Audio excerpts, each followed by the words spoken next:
Welcome to the Taco Knights podcast. I'm your host, Keikoa, and with me tonight is Ben. All right. It's just Ben. I got a cover for Corey. Yeah, I was going to say. He's not. Corey is not with us tonight. It's just me and Ben tonight, but that's okay. Keikoa and Ben Power Hour. Power Hour again. Nintendo Power. Oh, man. There we go again. Right down Power Lane. Power. Everything power. We cannot go down the power 88 miles per hour power. 88 miles per hour power. Although, isn't it like, so, I mean, thinking of that intro, isn't the 2015 is when they go back, right? Or That they go forward. Correct. It's coming. It's coming. It's coming. Right? And we still don't have flying cars or Jaws 30. They're going to cram it all into the 2015, actually. That's what they're going to do. It's going to happen all at once. It's going to happen all at once. All of a sudden, boom, flying cars. Yes. And hoverboards. Although, there is a hoverboard. And, I don't know if you'd seen that. There's was it called the Hendo? Something like that. I don't exactly know what it's called. It uses the superconducting magnets. Right, because it has to be specific material. Yeah. It has to be on a specific surface and use a lot of electricity. But then it works. But it works. It works. So, hoverboard. Yeah, right? Well, it's coming. 2015. 2015, just in time. So, I mean, somewhere in 2015 they'll have it down. But we'll have it, so. And someone's going to paint it pink and put all these stickers on there. Exactly. And then Mattel's going to license it. Yes. Because they have to buy it. Because no one else can buy that. Have to. Yes. But then, yeah. So that's coming out. But I think the future looks less little Back to the Future, a little bit more Terminator. Possibly yes. Terminator Genesis. We're all going to die. We're all dead. But we're going to win after most of us are dead. But yeah, the Terminator Genesis trailer came out about a week ago or so. Something like that. 2 weeks ago. Something like that. Came out a while ago. Or just recently. I don't know. Well, I think by the time this publishes... It'll be out. It'll have been out. You should have seen it. But it was a pretty good trailer, actually. And, well, I did see Salvation. I have it, Wait, but I did not. Oh, did not. So that's one with Christian Bale, right? Right. I have a little gap in there that I've been meaning to fill. I just never got around to watching it, and then it became a movie that it's like, I gotta watch that sometimes, and I still never. I think it's just gonna be some random, like, there's nothing to watch, then I'll watch it, or maybe at least before. Although it doesn't tie in to the new Terminator Genesis, or does it? I haven't seen it either, but from what I've heard, it almost feels like it's kind of like a standalone Terminator Salvation. Yeah, because it didn't do really well in the theaters at all. Really? It did pretty poorly. Huh. And that's surprising. Christian Bale even admitted as much. And he's like, yeah, it sucked. It just wasn't ready. Or it wasn't the movie for that time. And 4 looks like it's going to be pretty good. And he's like, best of luck to Terminator 4 people. Or Genesis people. Which is Terminator 5, technically, right? Right, yeah. Okay. 5, not 4. Even though they didn't call Terminator Salvation Terminator 4. Well, they're not calling Genesis anything. Terminator 5. They've forgotten. Although the Genesis feels like it's supposed to be a weird sort of reboot that's still... Actually, it's not a reboot, but it's... A reboot retcon? Is it well, from the trailer, like, they take into account that you would have seen the first one, because a lot of the quick, I don't know if they're jokes they're almost like callbacks to Terminator, the original Terminator, and Terminator 2. Terminators is Terminator 1, because he goes back. And 2. Does this also call back to? Yeah. Sorry, I forgot, because it has that version of Arnold where he's on our side. Yeah. So it makes callbacks to the first 2. So it's not a reboot because it calls back to them, but it is not a reimagining either. Yeah, maybe, and not a it's a retcon, but it's a retcon in the It's movie. almost like Star Trek. Yeah, so the new Star Trek. J.J. Abrams, Right. the first one. How they come up with their own... How they come up with a reason for why this universe even exists. Yeah. So they can still use the same characters, but then completely do whatever they want to, because So instead everything's of different now. instead of 2 Spocks, you have 2 Terminators. They've skewed Arnolds. into another timeline. In this timeline, Biff has a casino. Wait. No, wrong series. Sorry, I got this confused. But kind of like that, though. That's kind of the idea, I guess. They don't really go into the trailer, but I guess the Terminator had come back. The Terminator in Part 1 had come back, and then he gets taken out by the Terminator from T2. Yes. Is what they're saying, basically. So that happened, which changed everything. Time travel gets weird. And at least, for the most part, in Terminator 1 and 2, they kind of tried to... Or at least, yeah, they tried to keep the time travel aspect, or any having to deal with it, as low-key as possible. Like, they didn't want to go into it too deeply and try to get it convoluted. Like, I came back, and now here I am. That's all you need to know. And we're stopping the future, or something like that. They didn't want you to think too I'm deeply. Exactly. They didn't want to think you. I'm already lost. They don't want you to think too deeply. Basically, they want you to focus on what's going on in the movie, not any weird time traveling paradoxes that this might cause by the Terminator coming back and causing all this stuff, and basically storming through a police station in the first one. Anyway, you've seen Terminator 1. Yes. Yeah. So all that stuff he does in the first one doesn't have any effect on the future, and everything that happens in the second one, technically, according to the third one, doesn't really have any effect on the future either. It still happens. And the third one, actually. Come to think of it, basically they go back, and everything they do still causes the same thing to happen. Terminator 3 felt a lot like, more of the same. Just Basically. following different people. Yeah, I mean, I liked it, and it had the action. It didn't really. Yeah, you're right. It didn't really further anything. It's just like more of the same. It's like, great, your destiny is that you're screwed, or that's your fate. Although I guess, well, yeah, actually, it's the same thing, because not the first one, but the second one, they're like, we can stop Judgment Day. Here's what we gotta do. We gotta do this X, Y, and Z, and then... And they did it all. And they do it all, and then Judgment Day still happens. And the third one, it's like, we can stop Judgment Day. All we gotta do is this, that, and the other. You gotta get to the base. It's like, no, it couldn't be prevented. It was gonna happen anyway, nope, so... can't be done. You're our future, so I gotta keep you safe. Spoilers. Right. And then in Salvation, they just totally went different. Well, because Salvation takes place in the future. Yeah. So they don't even... They're like... Not like far future, right? But it takes place in the future. Like future... Actually, I gotta watch closer it. to recent. Right. I saw the trailer for it. I just didn't see the movie. Yeah, I wanted to see it. I just didn't get around to it. But it seems like it doesn't take place. It's not going back in time and then trying to stop Judgment Day again. It's like Judgment Day has already happened. No. Kind of thing. But in this one, it seems like it's going back in time again, and Judgment Day hasn't happened, and once again, they're going to stop Judgment Day. I mean, should we place bets on whether they actually stop Judgment Day this time? Because they seem to do everything right and still fail at the end. It feels like it's going to be another trilogy. It's the beginning of a new trilogy. Yes. Well, they did get a whole bunch of new actors to play, obviously, the parts, because you're not going to get, is it Linda Hamilton to play? Was she the original one that... I can't remember. But basically, you're not going to get the original cast to play themselves. So you have a whole new younger cast, so you can completely start... And they basically said in the trailer, things have changed because of, I guess, the events of Terminator... The previous Terminator movies. Their timeline is different. Which... It's a little hard to tell from the trailer what actually is going on. I mean, we could speculate, but for the most part, it's hard to tell how they pulled this convoluted no, everything's reset, but we still have a chance to fix it now, but it's different. And the Terminator has gray hair.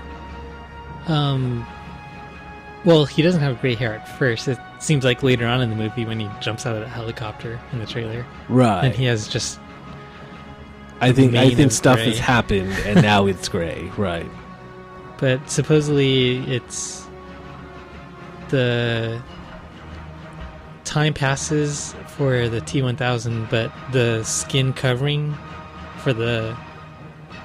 Was it the metal and the skeleton? Right, the skin on top of it is It aging? still ages like normal, which is how they kind of explained it away in the first movie when they said, oh, Arnold's coming back to play the Terminator again. I was like, wait, what? No, he's old. He can't play an ageless... It's like, no, you can tweak it so it What, is... you mean the first one? No, for this one when they first announced Genesis. But they... Like, back then. But they just made that up for this one. They never said that in the earlier No, they Terminators. didn't. But for this one, that's what they said. That's how they're getting around, is basically, of course the skin ages. And I'm like, why would they make aging skin? I guess. I mean, oh, well, And then I you're guess like, maybe. how does blood flow in there without a heart? I was just thinking, it's like, why would you make ageless skin, or skin that ages? But I guess if the computer's probably thinking about maybe a deep, long cover, maybe, and it'd be awkward if he'd never aged at all, or never looked to age. To be able to time travel, it can only be organic matter, so can it be synthetic matter, which would be non-aging? But then, so if it's supposed to be synthetic, or no, if it's synthetic, it can't go back. No. Unless it's the endo. That's why everyone has to go back naked. But then the exoskeleton of the Terminator can go back. That doesn't get pulled out of the body. Is it just because it's covered in skin that it's cool? Yeah. So if he had worn like a skin bubble around his gun, basically, like, oh, he put a skin bubble around this, he could have taken that back with him. Yeah, that's what people were saying about when the second Terminator came out. They're like, wait, what? It's all Why can't they just metal. bring back the future gun Exactly. and start like, killing everyone? Just wrap that in skin. True. Shove it up his... Or yeah, basically just turn it into a walking nuke, get him close to John Connor, and then destroy. It's not like he has to be tactical or anything. He just needs to. And then the liquid metal guy, it's like, well, technically that's synthetic if you think about it. Oh no, it is. It gets pretty hazy. That's why. That's the other thing. Like, they don't want you to focus on the time travel. That's part of the time travel aspect. They don't want you to focus on. Like, yeah, you can't bring anything metal with you. That's why you can't bring guns. But what about that's moving on, kind of thing. It's like you're getting too deep into it. Just enjoy the movie. Just stay for the action. You just need to get these characters to this point by any means necessary. So that's to go Michael Bay on you. Don't make me throw out explosions. I'll do it. But I mean, I like those. I didn't see the first Terminator till like kind of after I'd seen T2. Uh-huh. I think I went back and saw it later. So I think it didn't really do it for me. I was like, oh, okay. It's good to see it's interesting to see where it came from and how it starts, because it's all still part of canon and stuff. So it's kind of like seeing a prequel it is seeing a prequel, but it's like really older and stuff and kind of dated, but still good. But I had already seen T2 and I really liked it. So the first one kind of like I'd missed it kind of thing, but I think that was most people. Like, Terminator 2 did really, really well compared to the first one. So then I went back and watched the first one. Yeah, I think I started 2 and then I saw 1. I think I saw 3 in the 3. theaters, actually. I might have seen... It's Rise of the Machines, I think. Yes. And I think some people don't... do people not really care for that one? Or is it like really... Not really. From what I remember, I'm like, yeah, it was a Terminator movie. There's a human, there's a robot, another robot, and they're trying to kill each other. And I think I got what I wanted out of it. I mean... You got an I'll be back and you got an I'm back. Yeah, I got it hit all the points for me. I mean, sure, it's like we said, it's kind of a rehash of the second one, pretty much. They want to stop it, can't stop it, credits, kind of thing. But then, I don't know, I still liked it. I thought it was okay. And I imagine when I do finally see Salvation, I'll probably be, yeah, it was okay. Because I wanted to see it in the theater, I just didn't get a chance to. And then you'll see Genesis and like mind blown. Well, that trailer was pretty awesome. Like I liked all the nods it made to the original 2 or 3 probably. I don't know, but it definitely like shakes up the whole intro from part 1. And then I was reading somewhere that the time traveling scene in that trailer where they go into the time machine is actually they had to break into the Terminator or Cyberdyne? Yeah, their base of operations and then kind of hijack it just for that moment to send the guy back, and that was basically their Hail Mary play. Oh, so okay. And that was originally supposed to be incorporated into Terminator 2 to explain how they got back and everything, but I think it didn't make it because of the budgetary constraints. It was already an expensive movie for that time. Because I thought... So now they kind of rehashed it into the third one, and they're like, look, we get to use it again. Yeah, that's pretty cool that they finally got to use it. Although, I thought they were winning at the end of... At that point where he goes back in time. They had kind of actually overtaken Skynet, but it was Skynet's Hail Mary to like send the Terminator back to stop John Connor because they had broken in and stuff because they were trying to stop the Terminator from killing John Connor because they were winning the war by the time. They were trying to stop him somehow. Maybe it's just explaining Salvation where how they won, because every time you look at Terminator 1 and 2 watch it together. Yeah, anytime you look at Terminator 1 and Terminator 2, basically the humans are getting their butts kicked. So at some point they turn the tide against these machines that basically manufacture themselves and have awesome guns, and somehow the humans win somehow. I guess that's kind of like the Matrix. Although the Matrix got really confusing as it went on, just got more and more like. Hopefully this doesn't get confusing like that. Like I said, they're trying to... It has a lot of potential. Steer you away from the time travel and trying not to get too bogged down in all that, whereas Matrix seemed to relish being in those really, like, we're going to get really deep and metaphysical and trying to figure out all this stuff, whereas Terminator, I think, knows its place and it's like, okay, we need to do this to facilitate the plot to move forward, but we don't want you to focus on that. We want you to focus on the action scenes and, humans fighting robots and robots fighting stuff like that. We don't want you to focus on any of the hows and whys these things, because then it starts to fall apart kind of thing. And you're just like, okay, don't focus on it. Yeah, I think I'll still see it in D-Box. Actually, when that theater in Anaheim opened up with the D-Box seats, the trailer that they were showing was Terminator Salvation. Oh. And that was their way to push D-Box on everyone. So they're like, it's free if you want to sit and see this little trailer thing. Then, yeah, go ahead, give it a shot, and hopefully you'll come back and want to watch movies in D-Box forever. And it worked. But it's so expensive at the same time where you kind of weigh movies. It's like, is this really a D-Box worthy movie? Like, is there enough action scenes in there? And I think Genesis is definitely going to be one of those. And yeah, I'm pretty much sold on seeing it in theaters and in D-Box, and I'm pretty sure it's going to be bundled with 3D. Well, it always for that one. Yeah, so that's pretty much a given. So another almost $20. Yay. That'll be awesome. So what other stuff was there? Well, you saw the other trailers, right? Which one? Star Wars. Oh, I might have heard something about this War of the Stars. How much about this? I hear it's kind of a popular. Maybe a big thing. Maybe. Maybe. I don't know if we talked about it before Thanksgiving, but because they were talking about releasing it, but only in theaters. We talked about the release, and they're like, oh, we're going to go see it in the theater, and I think you said you wanted to watch Catching Fire. Which I still haven't seen. Yeah, I kind of been missing that, so...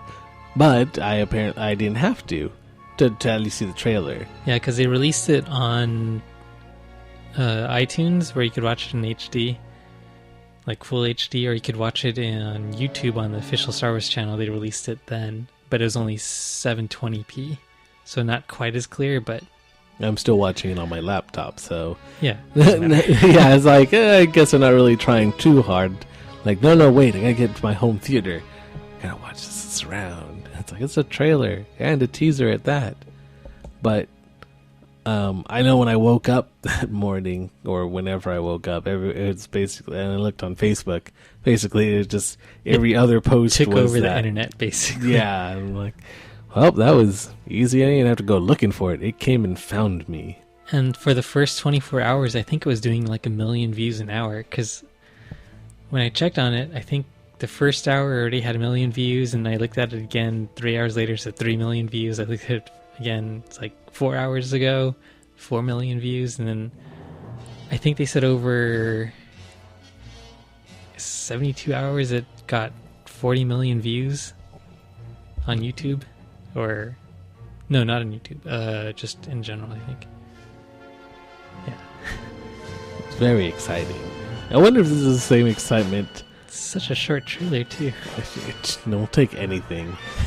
Anything. Because he was feeding us pictures, J.J. Abrams was. Yeah. Or like videos where something cool would be happening in the background or something. So he's been feeding it out. And I kind of actually wonder if this is kind of the same excitement that was around when the prequels, like before the first one came out, but leading up to, we're doing prequels, and then the trailer or teaser trailer came out. I think I might have seen it in theaters. Like when I remember, I think people would go to see the trailer and then leave whatever movie it was showing, because they didn't really care to see the movie. They just wanted to see just the trailer before it, but I can't remember what was going on at that time. So people go in, watch the trailer, and then leave. And they're like, yeah, that's good. Because it was just that kind of excitement, because at that time there was no extended anything. Well, I mean, in the books and stuff, but I mean... And the internet wasn't as... Well, that was still dial-up days. Yeah, it was still early. But, I mean, the excitement, I think, was kind of the same when it was out. It just wasn't as easy to connect to everything as it is now. But I think the level of excitement is roughly about the same. Of course, that went badly when the movie did come out. But I mean, there's still excitement. I don't expect this kind of... very overhyped. Right. And I don't expect that from this one. And Did you hear about... I forgot. The guy from That 70s Show. Ashton Kutcher? No. Topher Grace. Yeah. Right. He did an edit of, I think it was the prequel trilogy. And he spliced everything together into one movie that was like 80 minutes long or something around there. So he cut out Jar Jar, a bunch of the unnecessary stuff. And they're like, yeah, it's a really, really good cut.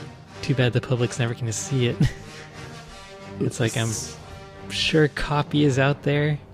And I really want to see that copy. So I'm guessing, so you haven't seen it? No. But I was reading an article about it. I'm like, oh man, they should release that. So I guess that's what you spend your time doing. It's just, well, kind of like the Jar Jar free version of Phantom Menace that got released and people watched it. That one actually was like a fan-made clip or something. So before it got taken down, a lot of people saw it and like, yeah, it's really good. That's not official, so you can't watch it, apparently. That copy, I'm sure, is still out there somewhere, but the... Topher Grace. The 3 movies of the prequel tied all into one movie. That needs to be made public. That one. Yes. Since it's officially canon, obviously, because it's in the movies. And since the new ones, they stripped away all the extended universe. Yeah, but Disney doesn't want to... They don't really want to have anything to do with the prequels right now. They want to focus on the core and build out from there. Well, yeah, lest you talk about the prequels, even if it's better versions of the prequels, you don't want anybody to bring that darker time up now. So focus on the good, the new, and it is true. I'm very excited and about these amazing. ones. Like it had that very like the new Star Trek look that J.J. Abrams kind of brought to that genre or that series, and it still felt and sounded very classic, which is what was really cool about that. I noted, I heard some rumblings about some people complaining that it looked too clean and crisp. Now, like, wait, what? Like, you want it to look kind of like grainy and stuff? Like, I guess you could do it, but if that's all it takes to make it real Star Wars. Because, I mean, it looks good. Clean, sure. Like, I'd expect from something that wasn't made in the Especially 70s. now, like, everything is HD and moving Right. in 4K and being ultra clear. Right. So, I mean, that's... You don't need... It doesn't need... I mean, I haven't heard a lot of people, but I heard a few times where it just... Like, that's more your like complaint kind of thing? nitpicking. Yeah, I mean, that's your complaint, not the substance of what's in it. Not that I'm saying there's anything to complain about in it. The biggest complaint I heard was about the hilted lightsaber. The hilted lightsaber, yes. And it was the same thing that ran through my mind when I saw it. Well, after being like, Or oh, the that's cross- awesome. Yeah, the cross Guard on it. the saber. And then, like, yeah, then me and, like, apparently everyone else at first was just like, wait a second. Don't lightsabers cut through pretty much anything other than lightsabers? So this part... It doesn't make sense because the cross guards stick out on the hilt just a little bit, so you could pretty much just slide down the shaft of the lightsaber and then just cut the emitters off. Now, and there that's goes your cross guard. saying that the emitters are in the cross guard part. I remember I was watching...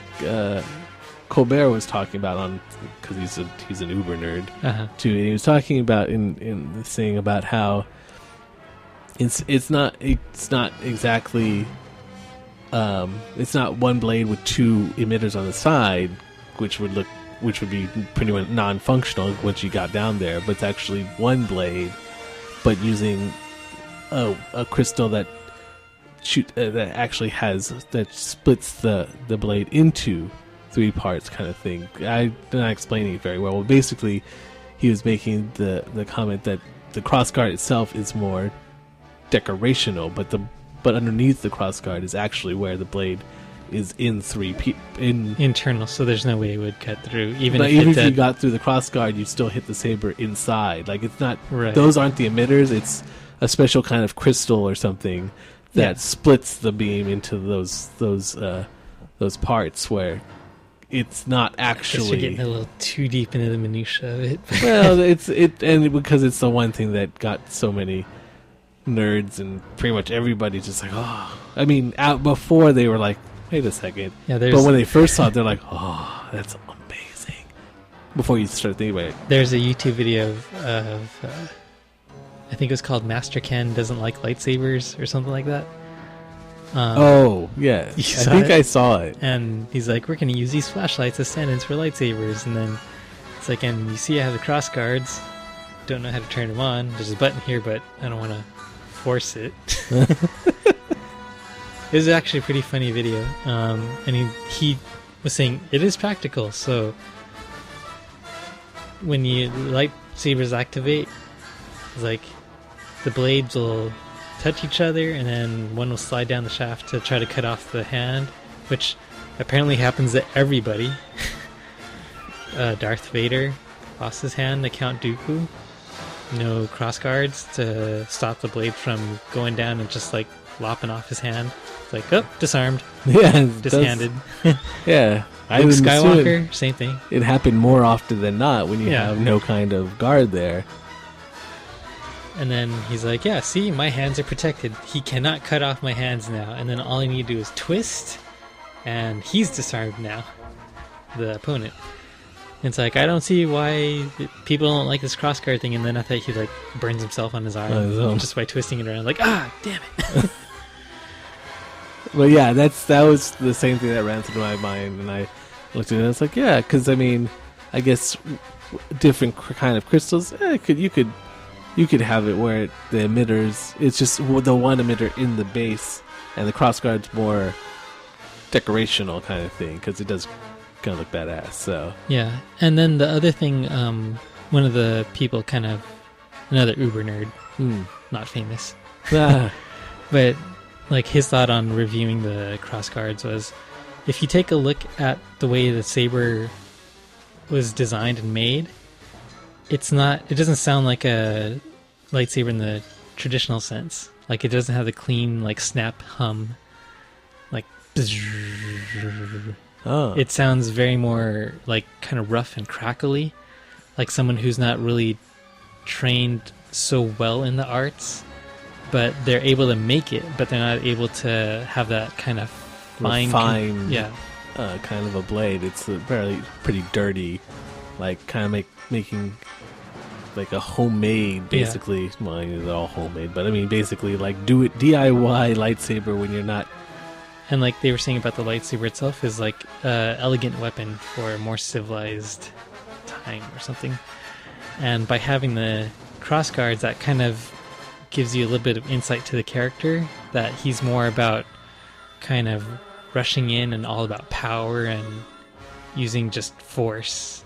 Because, the broadsword type, I guess, saber would be more of a brute force, kind of overpower your opponent. It's not like fencing and technique and stuff. It's just like, I'm going to lop your head off. I'm going to You better be able to block this. You could block it, but if I bring down enough force on you, that thing's going to come down. So I hope you have a lot of energy.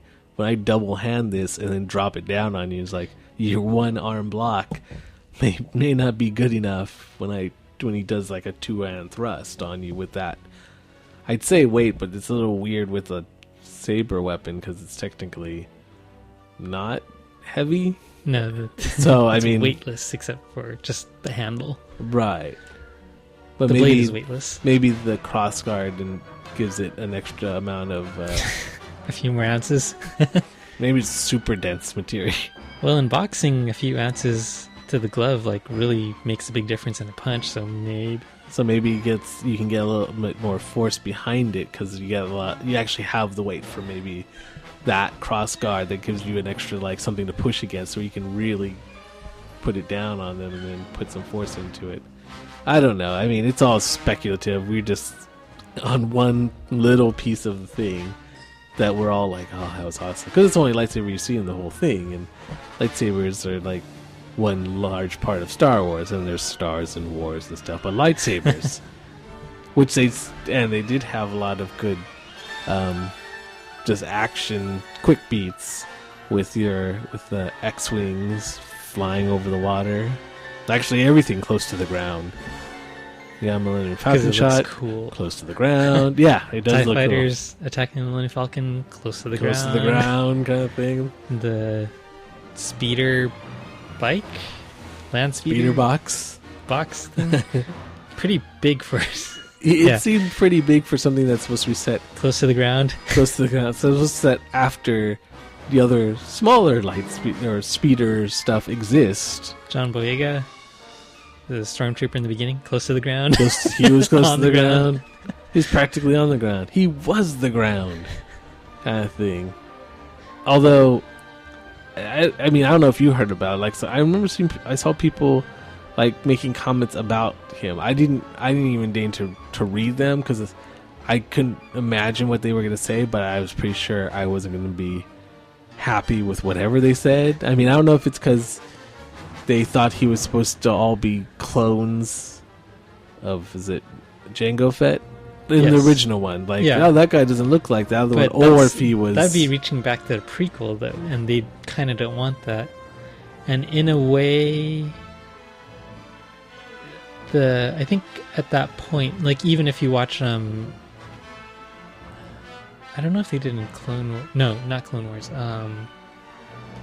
What's the new one that came out? Star Wars Rebels on Disney XD.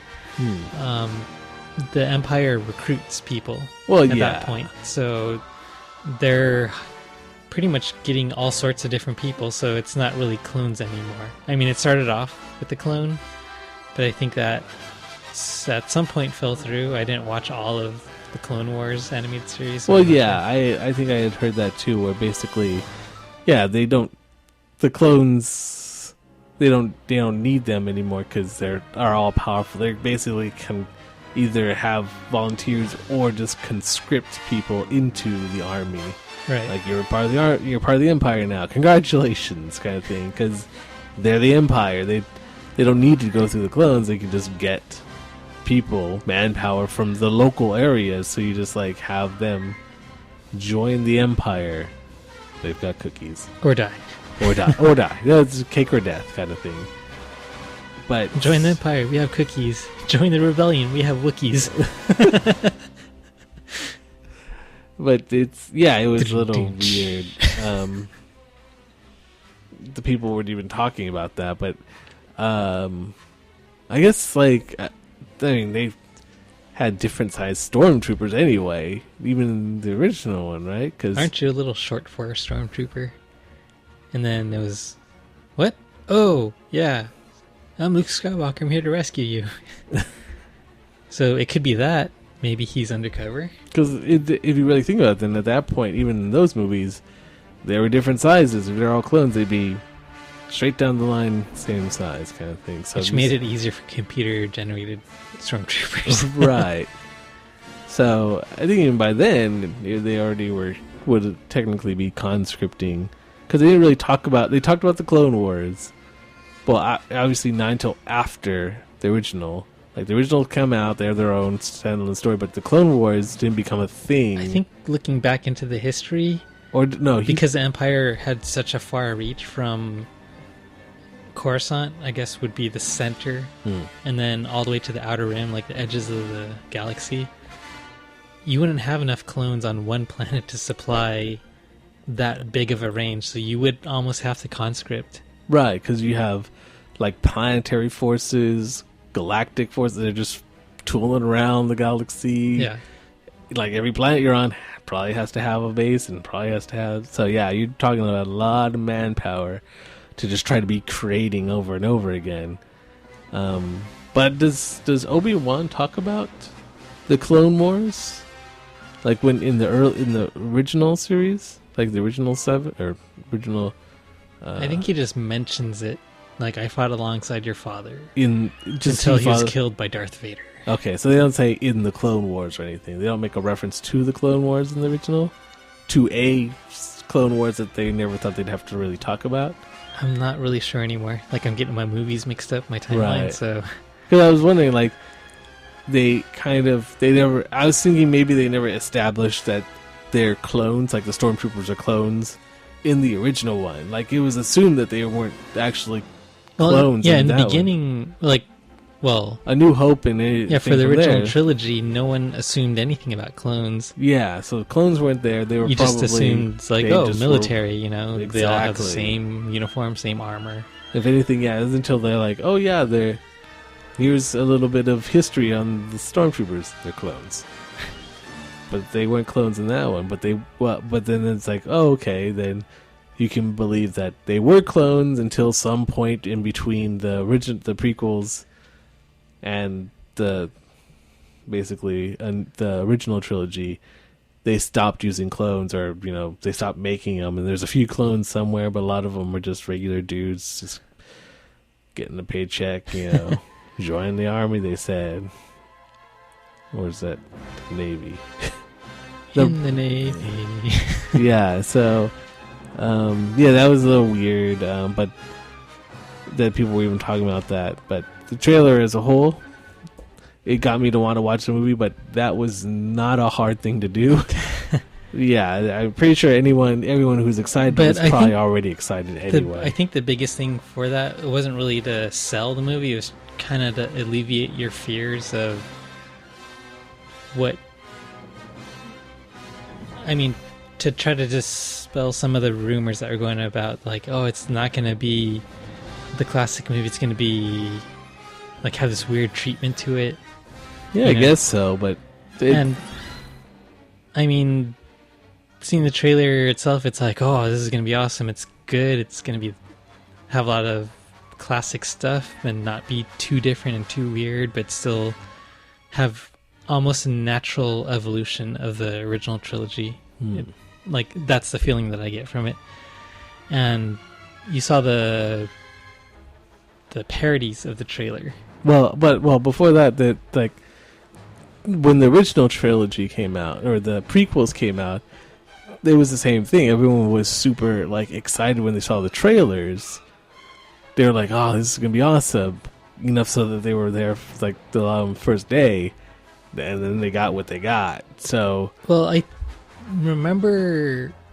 Well, personally, the coolest thing about the trailer is seeing the lightsabers. The rest of the stuff you saw, it's like, well, that's kind of weird. Where are the X-wings? That kind of looks like an X-wing. I guess I could see where they got their start from. And that kind of looks like a TIE fighter, but it's a droid thing, or Trade Federation. I don't know. See, now that I think that feels more like us, more like looking back on what we know. Like at the times, like it'd probably be more like, "What the heck was that? That was pretty awesome." Not like that doesn't look like an X-wing. More like, "What the heck's that ship? No, I've never seen that before." I had that feeling. Is that what you? I'd assume that it'd be more like it's kind of weird. Something, but like I don't know if it seems like more people would be like, "What's that? That's something different. I want to know what it is." Versus, "What's that? I don't know what it is. Get it out of my movie," kind of thing. Well, the biggest thing that really got me excited about was just seeing the lightsaber battle. Like when Darth Maul makes his appearance and he has a lightsaber, it's like one blade, and then he pulls his hand back, second blade, and you're like, oh. Right. And you see both of them fighting and going at it really briefly, but you're like, this is awesome. And that's what sold it for me. Well, that's kind of the same, almost the same beat then, minus the fighting part. But with the reveal of the lightsaber. Like I said, without the fighting part, but basically lightsaber and then hilt, basically, kind of thing. Where it had that same effect. Where even though technically it's kind of like the Darth Maul moment, except instead of the beam coming out the bottom, it just came out tiny sides, but still got the same reaction like, oh, that's cool. I had the opposite feeling with this one, though. I saw the hilt thing, and it's like, well, you can easily just cut those off. And it's like, well, that's kind of retarded, but... Was that your first reaction? My very first thought. Everything else is like, the X-Wings are back. Like, all this other stuff is back, and it has that classic sound, that classic feel, and just... Like the Stormtroopers, you could tell our Stormtroopers, the masks look a little bit updated and everything. So it's like, yeah, it's like a step into the future, but not too far where everything becomes unfamiliar and uncomfortable. And then the lightsaber scene, it's like, no, that's weird. That was my thought.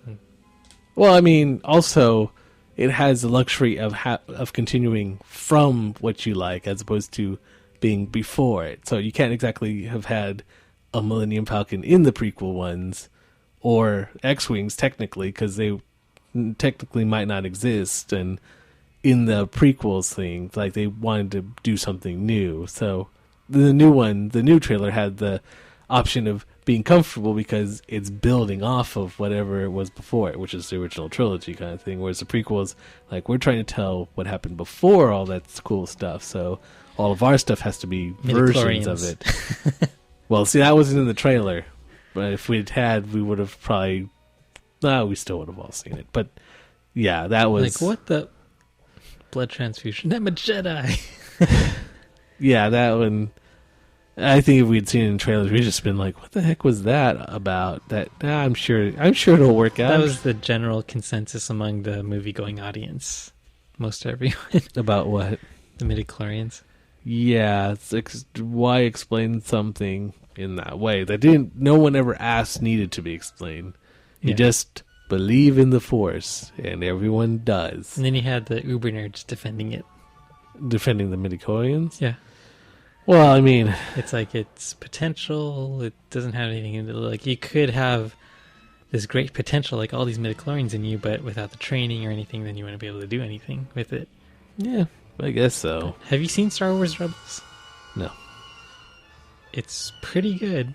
Well, I never saw the Clone Wars either, and I heard that was good. But it's more about time spent. I just haven't had time to sit down and just watch it. But I've heard it's all been more good. Prequel, and I think Rebels is more with what they're trying to do now. So it's a little bit more in the present. But I like to think that the Clone Wars builds. I mean, it's before, obviously, but it kind of builds more of the universe, I guess, around... Because there's characters that are introduced in that one. Well, they might not make it They might make it. Who knows? Because Disney owns them anyway. So I think that's Rebels is after the Clone Wars, but before A New Hope. Oh, okay. And so it builds Attack of on the Clones. everything. I think it's between Episode 3 and 4. So Attack of the Clones and A New Hope. Oh, okay. Excuse me. Yeah. Yeah. Okay then. I mean, although I've heard that even Clone Wars was good. I never got around to watching that, and that's got bits and pieces of it. It's got a few seasons on it though, right? Yes. So even if I did sit down to binge watch it, I'd be watching for a while probably. So a while. Yeah, maybe I won't get it. I'd just skip to Rebels if I find myself at the time. That's what I did. I'm like, I'm just gonna start in Rebels. I'm all caught up now, and I like it. Like, it started off kind of slow and we were trying to get used to it, and then the story started picking up and like, oh, which is funny because that happened with a lot of the new TV shows. Flash, Gotham. I thought Flash, well, Gotham. We've been binge watching Arrow actually to catch up with this because Flash had just come out recently, so we wanted to watch it, but we wanted to see where this whole TV show kind of where they began with Arrow. And I had heard it was a tough watch in the beginning, first season or half season, and they weren't lying.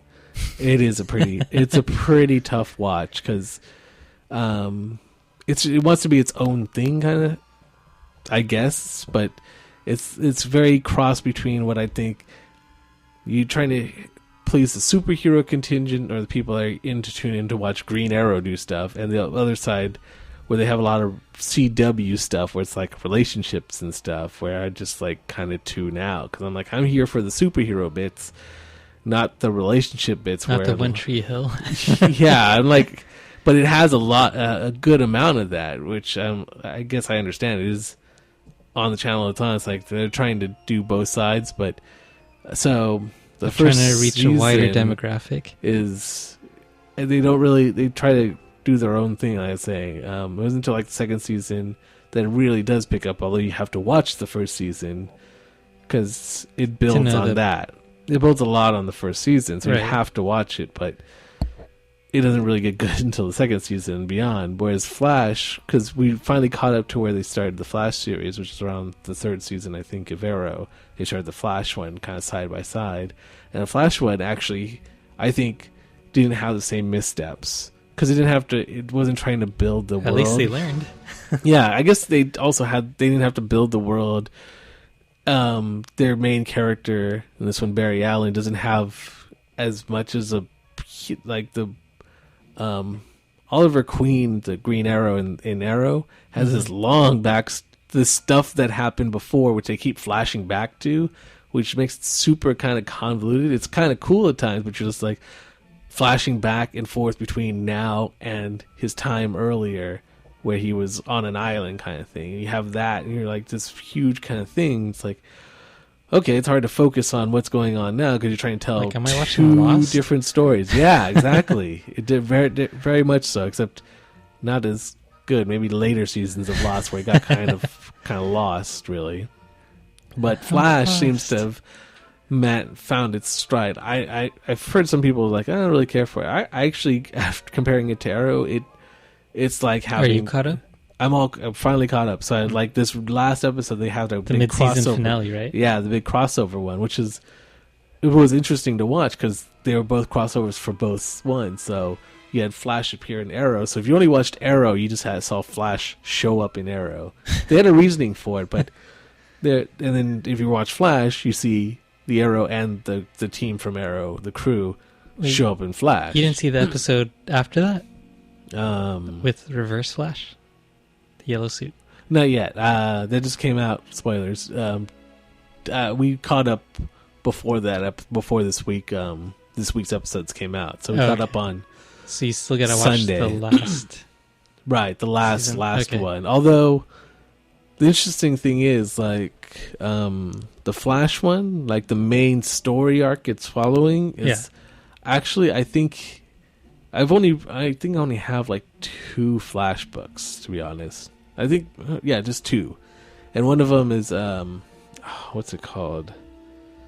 not terminal velocity, but Flashpoint, basically. And maybe I just own that one because I read that, or someone told me, yeah, these are the main Flash stories. So I'm like, oh, I want to read the main ones. And I think the overall story for Flash kind of follows the story of Flashpoint, or like the main villain of Flashpoint is the main villain of this story arc kind of thing. So when I saw that first episode with the mother and stuff, I'm like, wait, this looks really familiar kind of thing. So having read Flashpoint, so like if you read Flashpoint, you'll probably... Wasn't that also in the... And it's in the TV show, in the animated. So you the watch animated movie, right? You watch the animated ones. Yeah. I only watch read the comics. You actually watch the animated ones, and they did an animated version of Flashpoint. Yeah. So if the you Flashpoint watch, Paradox. right, Yeah. which is basically the comic book in animated form. So I should watch that. But basically, if you've seen it, you know what happens and the kind of what's the storyline and who's the main villain of that one. Yeah. You kind of, if you've read the book or you've watched the animated, then you kind of know way beforehand, because they don't really do that reveal till mid-season of what this Flash thing he saw as a kid was. But if you've seen Flashpoint, you kind of already know, unless there was a swerve, which it doesn't sound like there was. It's kind of, I mean, they get to it differently because all the characters in Flash aren't exactly like their comic book and animated versions, but that story arc, like, I know who that guy is. Yeah. Because I've already seen him before, even though they didn't introduce him in the series until that point. I haven't seen the episode, but I guess he shows up. But yeah, they put it in the trailer too, or the commercials, like next time on Flash. Well, because if you're a Flash fan, then you knew from that very first episode who that was. Like, the mystery is kind of not really there. I mean, the only mystery part is how the series itself gets to that point, because it doesn't follow the comic book. No, it's pretty different, and with the professor guy, right? That's whole different thing. Yeah. So that's what still makes it interesting. Is like, even if you know who the bad guy is, like, oh, I know who that villain is. How the series does it, you don't know. So that's what keeps you in. It's almost like Walking Dead. It's like, you know how you're gonna get, you know who it is, but how are you gonna get there? And the other thing I like about Flash is they're really digging into his rogues gallery quickly. Like, every episode is one of his main villains kind of thing from the comics and from... Oh, and they give him nicknames. They give him the nicknames from the book. So if you're a fan of Flash, you're getting... So far, there's only been about, 8, 9 episodes. Captain Cold. And... They're all they get the names, but they're the same names that they have in the comics. So if you're a fan, you're just all fanboy. It's like, yeah, you'll know them before they even give them their nickname, like Captain Boomerang, same villain from. They changed him up, but it's like a reward if you read the comics. Like, hey, we brought this character directly to. His backstory might be different, but it's the character you know from the comics. And this is just a real life version of him, probably a little different, but still here. And they've been doing that almost consistently every episode for the most part. They almost introduce a new character from the actual comics, whereas Arrow didn't really do that. Arrow did its own thing. I'm pretty sure.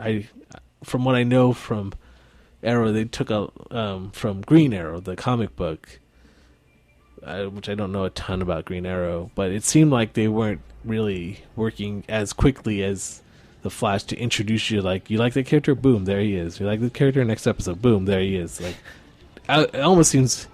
I mean, I don't want to complain because it's really cool, yeah. But it almost could be like, now you're introducing... main villains almost too quickly or something like that. Like, you're going to go through all of them in season 1, you're not going to have anything to do. The Arrow one, I don't think he fought like a one of his main kind of villains until the second season. No, actually, I take that back. The main bad guy in the first season I've heard is also one of his villains in the book, but he's like kind of almost the only one he fights mostly. Like, he's the main focus bad guy of the whole series, of that whole first season. So yeah, it's not like in Flash where like he meets a new one, fights him, and either defeats him or like, it's not the whole season you're waiting. Although they do that for Flash too. There is one big bad guy, but then in between each episode, each one introduces like another different one from the comics. So you're getting your fill. Every episode feels like something like, here, we're giving you this, and they're giving you that. You know, if you read the comic books, you're being rewarded for knowing it. Did you see The Flash when it was on in the 90s? The original Flash series? Yeah. I did not, unfortunately. I didn't really watch it too much, but... So you did see it, though. Yeah. It was... I guess it was good for that time. It was very 90s. Yes. Mm. But one of the characters in there was the Trickster, played by Mark Hamill. Mm. And apparently he's going to make a repeat appearance in this new Flash, reprising his role as the Trickster.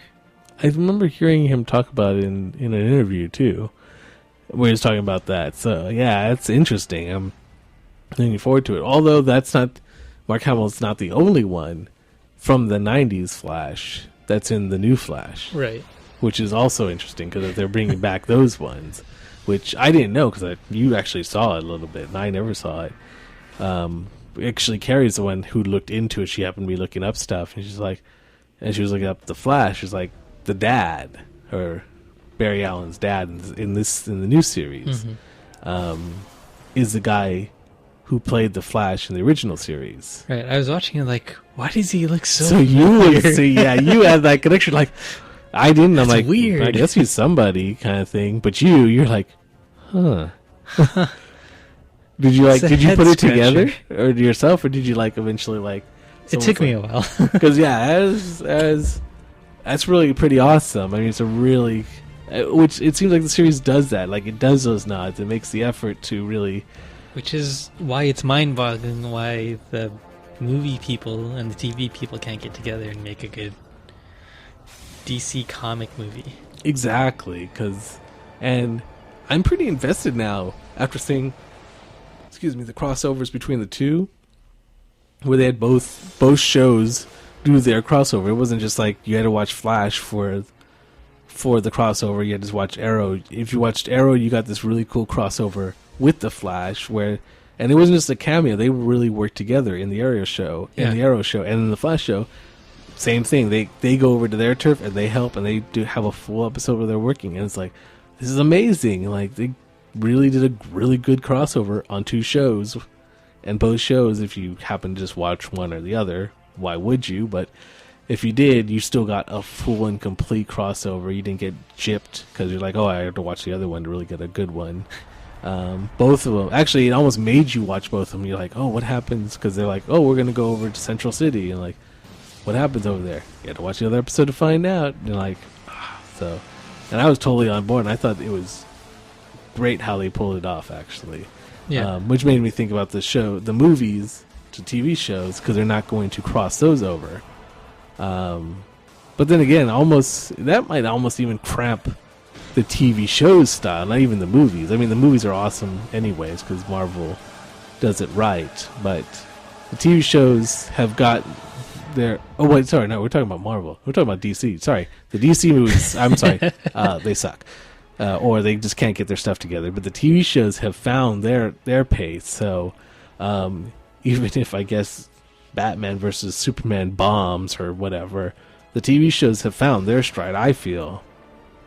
Although they're introducing more TV shows, which can potentially be bad. I think they're doing a Supergirl show or something like that. That's something I heard. And I'm like, okay, I mean, I'm on board for these. I like everything you've done with them and how they're all working in the same universe. Even though you're not going to cross the universe, the TV show universe with the movie universe whenever they finally get the movie universe going. Because the TV show, by the time that movie comes out, 2 years from now, right? 2016.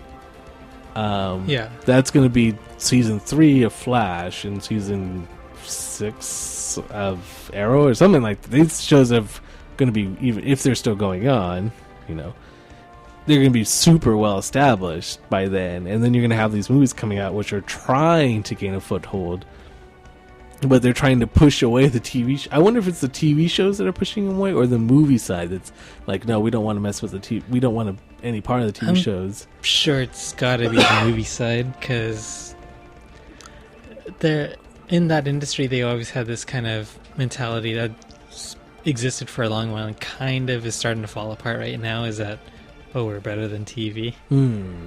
And I think that's part of the problem too, and why there's been that shift where the movies aren't as big of a payoff anymore, so they're moving towards like your Netflix's, HBO's, and kind of other TV series and building up those characters a lot.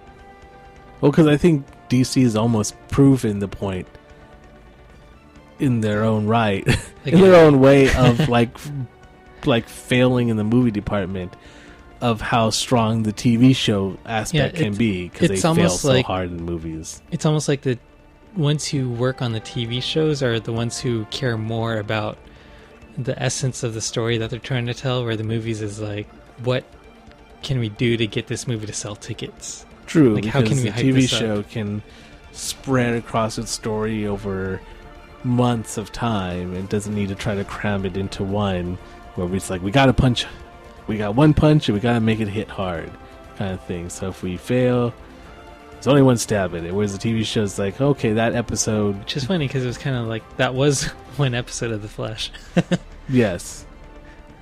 Yeah. The episode, they definitely... Every time they just hit it right on the mark, so they can do it. But it's going to be weird that they're going to have different universes kind of thing. Maybe by the time the movies come out, they'll change their mind, although... I mean, I really hope those movies do good. At least the first one. Yeah. It kind of sucks that the Nolan verse for Batman is so standalone. There's nothing to latch on to like build off of, which has always been DC's weak point. Like they'll have good movies, I guess. Well, by good movies I mean the Batman movie so far. Superman has been having trouble. Man, still, like I said, it's okay. It's not terrible. Okay, according to some people, it's horrible, but I thought it was serviceable. You could build off it. You could get better. You don't have to retell the origin story. Thank God, because I don't think I need another Superman origin story. Although Superman Returns never had an origin story. Although I don't think it explained where he was, though. Or was returning from in the movie. For the latest one? No, the one before it. The one that kind of, I guess, was really unliked. Superman Returns. The one with Brandon Ruth. Oh, right. Okay. That one. Yeah. See, you just right out of your mind. right over. Exactly. Like, I think he returns, but I don't think they say where he returns from. Maybe it's a title. Maybe it's like a text crawl before or something, but it's not really like, you don't really see him go away, so he's returning from somewhere kind of thing. So they didn't do the origin there, but you also didn't feel like you really knew where it was coming from at all. So yeah, I think that's kind of short-sightedness on the movie, the movie theater, or not theater, the production. Yeah, they could have explained that better, but then I mean that wouldn't have saved the movie, though. I mean, Disney's got their stuff together, Disney/Marvel, but like for Spider-Man, for example, like how they dropped the ball. Like Disney, Marvel is approaching them to kind of work their way in, to have Spider-Man work his way into the next big Marvel movie they were planning, which was Captain America: Civil War. Because that story arc actually involves Spider-Man, and they wanted to have him in there. True. And they had the talks, and then, like, I guess it came up after all the ongoing, like, Sony hacks and everything that's going on, so this kind of came out. But there's supposed to be the crossover where Sony would still kind of retain the rights, in a sense. And Disney, it's like, we get to promote the movie, or we'll let you use the character, you can use him in the movie, but we'll get a cut, basically. So it was a win-win for everyone, especially the fans. Right, okay. But I mean, that's not really Marvel dropping the ball, because Marvel, they don't need Sony. No, they don't. They don't even need Spider-Man. They could have They could have, but that's Sony dropping the ball because Yeah. they need Well, that's what I Spidey meant. to be in. It's like, Oh, okay. yeah. Because Marvel's like, yeah, whatever. Like we're trying to help you out here. I mean, we'll get something out of it, but it's mainly the fans that will win from it because they ain't getting any of this sweet money. They're gonna give that all to us. But Marvel's just like, we will put Spidey, and we'd like to have him. He's invited. Yeah, because in the comics, he's like, he plays a huge part in that story. Right. Like, he's the one where he starts off on Iron Man's side and then unmasks himself. Spoilers if you're going to read the comics. Right. This is history. And the registration. Unmasked himself on TV before finally joining Captain America's anti-registration rebellion. A little late, but you know. Yeah. But that's only because things go pretty poorly after he does reveal himself. Yeah. So they were trying to get that would have been like perfect for the crossover and everything. And Marvel was really pushing for it. Sony dropped the ball, like you said. Yeah, because so I don't think Marvel has any problem. Just like we'll rewrite, we'll change it because we can do that. People trust us, and I do. To still craft a good story, even if it doesn't follow the comics. Yeah, because Amazing Spider-Man 2 did so poorly. They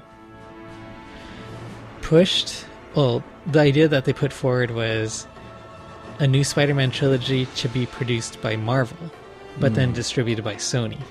So that's kind of like the win-win. That would have been the win. So Marvel would have been able to put something out there really well. Sony would have got a big cut of it. The fans would have got a movie that they wanted, and then they'd be able to tie in all this other stuff. And they just let all that fall through, just like slip right through their fingers.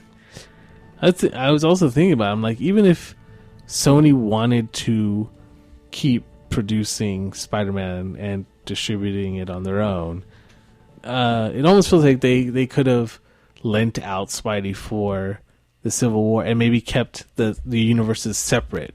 Like you have the Amazing Spider-Man, like you have different runs of comics where you have the Amazing Spider-Man and Spectacular Spider-Man. You have different Spider-Man comics out there at the same time, but they don't take place necessarily in the same universe. So you could lend out Spidey to the Marvel Cinematic Universe, and that version of Spidey is doing all this stuff. But if you wanted to keep it separate, why you would, whatever. But like if you want to keep your Amazing Spider-Man line going with its own storyline with no other superheroes apparently existing except for Spider-Man in the Amazing Spider-Man series, because it's all they really own. Fine, you could keep doing your Amazing Spider-Man 3, 4, 20, whatever, but you let Marvel have a version of Spidey where he's in the Marvel Universe. Even Spider-Man says himself, everybody gets one.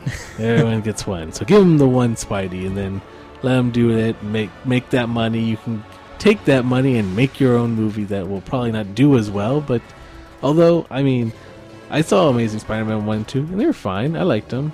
They were fun. I mean, it's not like I was going to get my Spider-Man fix anywhere else, too. I didn't really have any options. So it was good. I liked it. I mean, I can't buy all the tickets, but I thought it was good when I did see it. I actually saw them kind of back to back when the second one came out. I think I watched the first one just to kind of get a refresher. On DVD. Yeah, just watched it at home and go, okay, I'm caught up. Let's watch the second one. And like, okay, that was good. Nice Spidey adventure. Nothing to really object to, at least I thought so, unless it was like, I thought it was fine. But it would have been nice if they had worked out a deal that no one thought would ever happen anyways. Everyone's like, this is totally never going to happen. So the fact that through the hacks at Sony, we even hear that there was work, that people were working on it, and then it failed. It's so disheartening. It's disheartening, but a lot of us, I think, believed there's no way they're talking to them about it, even though it made the most sense that they should talk to them. I think a lot of people believed, like, nope, Sony's got a stranglehold, and they're not even going to talk to them about it, although they were. But it still failed. So, then again, that just makes us, the consumers, lose pretty much, and Sony, I guess, because all that money could have been there. They could have been theirs, but they've decided, nope, we're gonna take our ball and go make.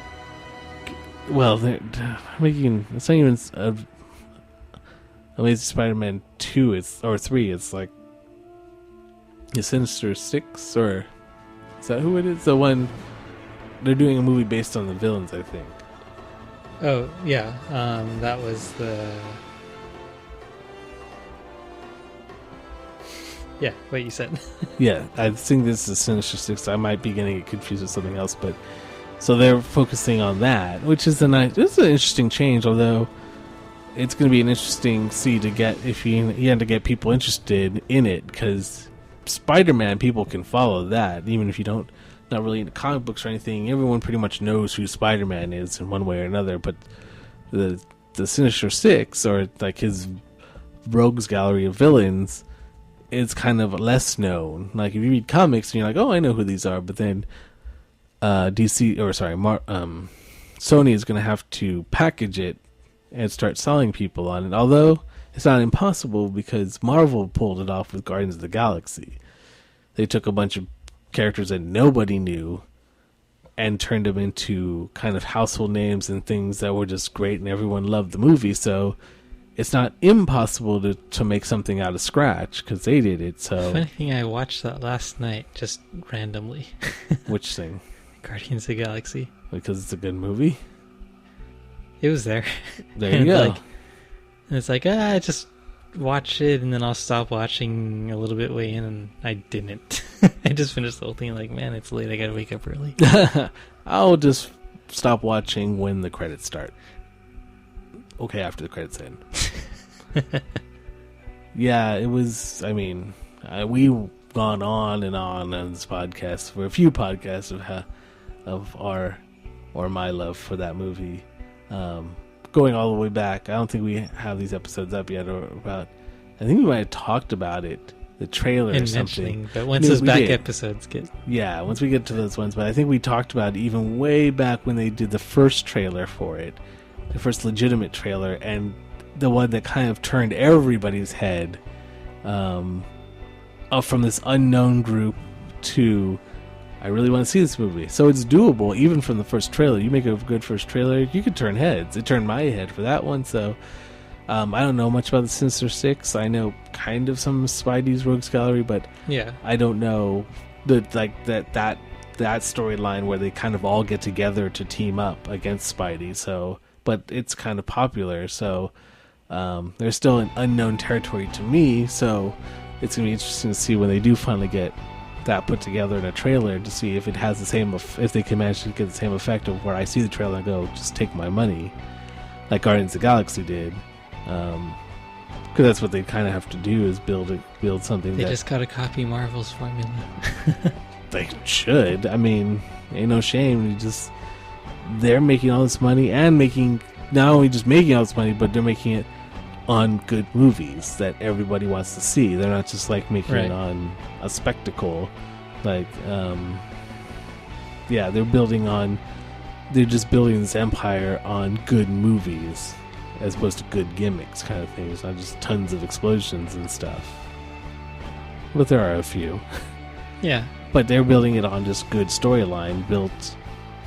Not even just for people who read the comics. If anything, a lot of those movies don't exactly follow the comics anyway. They use the characters, so you have the leg up there, but they tell a different story to get to their point. So even in those cases, reading the comics, not always even that beneficial. Like I bought Age of Ultron in preparation for the movie, but I haven't read it yet, but I'm pretty sure it's going to be different. So I'm just kind of nerding out on that, but when I see the movie, I'm like, oh, that's completely different kind of thing. Yeah, it's since they couldn't get the rights, Marvel couldn't get the rights to Spider-Man to be in Captain America Civil War, they basically rewrote that script for the movie and kind of had it be more prominently Iron Man versus Captain America.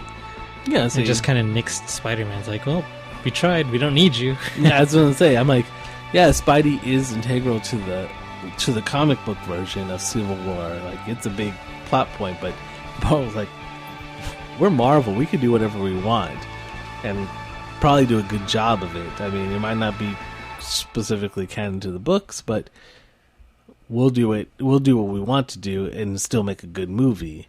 So you can keep your character, and we'll just ride around it, kind of thing. And I knew they'd probably do something like that. They couldn't, and that's kind of what they did.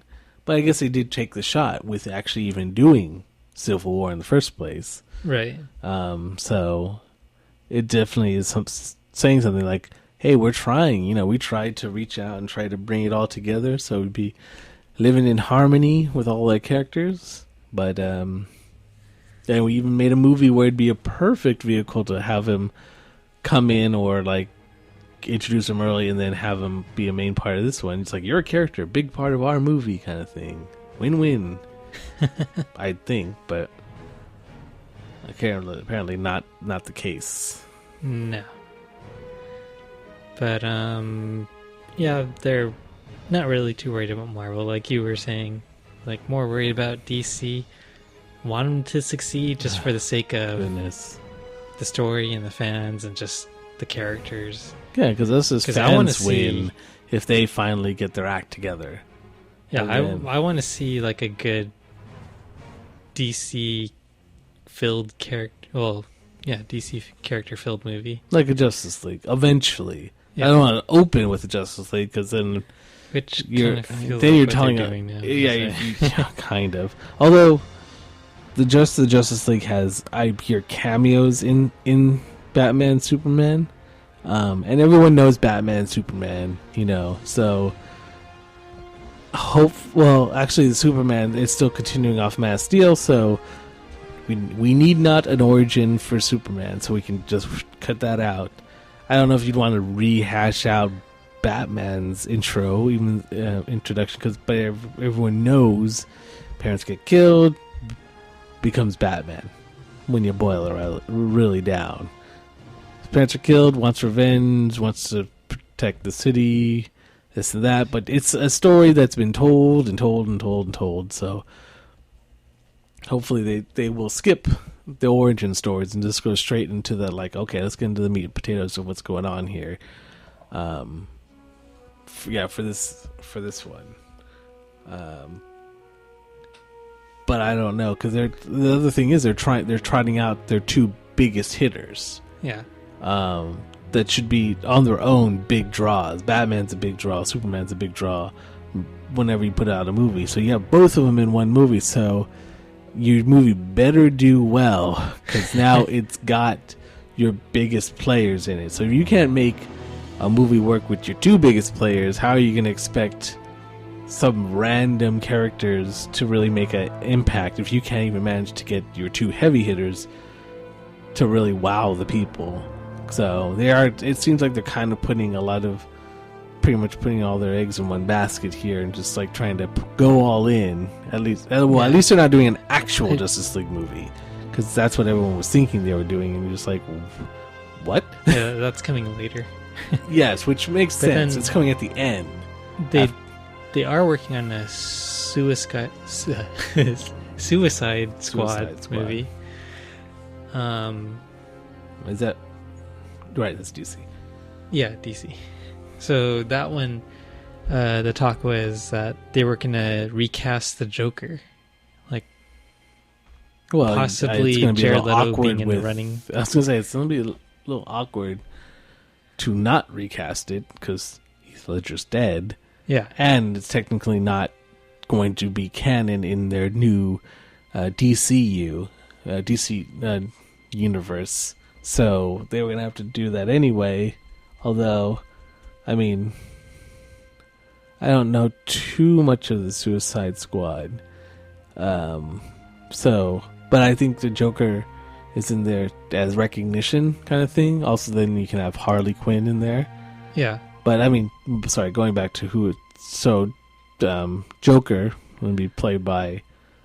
Well, they're who eyeing, the rumor is. They're right? eyeing but Jared I mean, it's Leto pretty. From what I've heard, it's pretty much who you're saying is. These are the people that are going to be it for the most part. I mean, they're more or less confirmed. Mostly, like, they're just waiting for the ink to dry or something like that.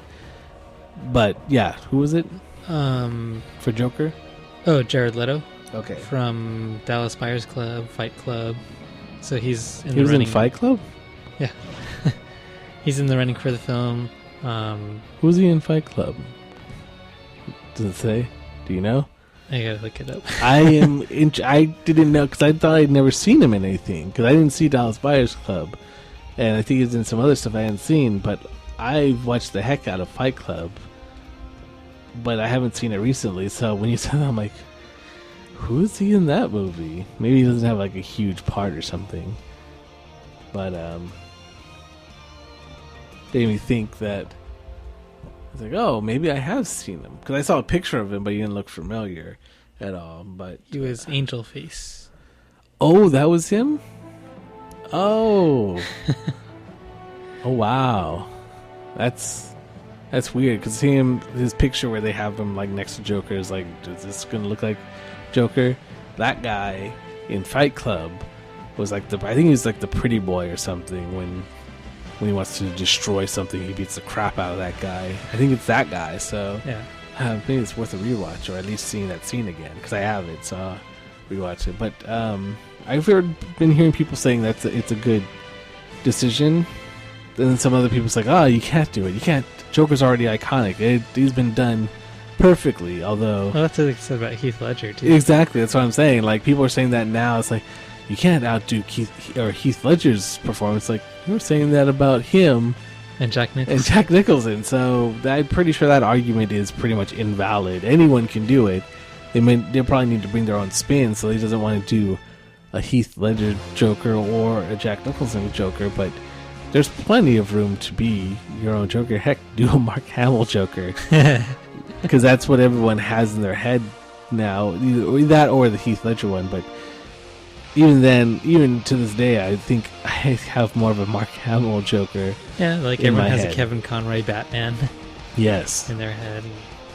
And so I'm reserving judgment on this. I mean, everyone kind of says he's a really good character actor, so I think they're all saying he can do the part.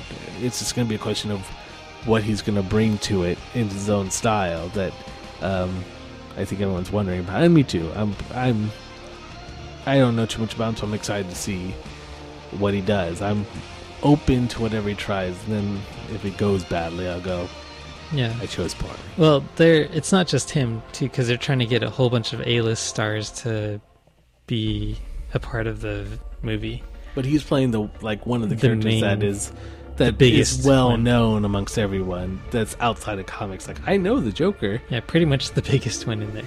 but even though I don't even think he's part of the Suicide Squad. I think he might be like outside of it, but he's a main character or something like that. Is what I've heard. Like he's not actually on the Suicide Squad, but he's Okay. a story character in the story, like maybe the main villain or something like that they're going after.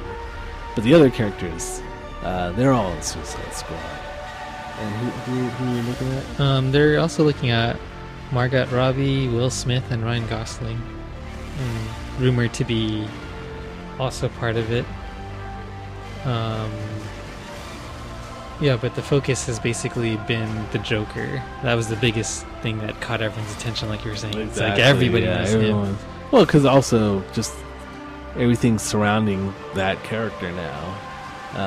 Everyone pretty much knows him, so. And he did talk about it. I mean, he probably signed a... NDA, non-disclosure agreement. Yeah, but he did say, like, I do have my eye on the project. I'm excited about what's happening. They're incredible opportunities, and I'm very grateful for them. I'm looking forward to making films again now that the tour is wrapping up. It's going to be exciting 2015. I've sworn to keep my mouth shut, but I think that very shortly there'll be something to talk about, that's for sure. And I totally got the part.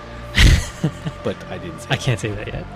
is what I would say if I did have the part, but I totally have the part, kind of thing. I guess it's all official, but yeah, it sounds like he's as close to confirming as one can be without actually saying totally did it, kind of thing.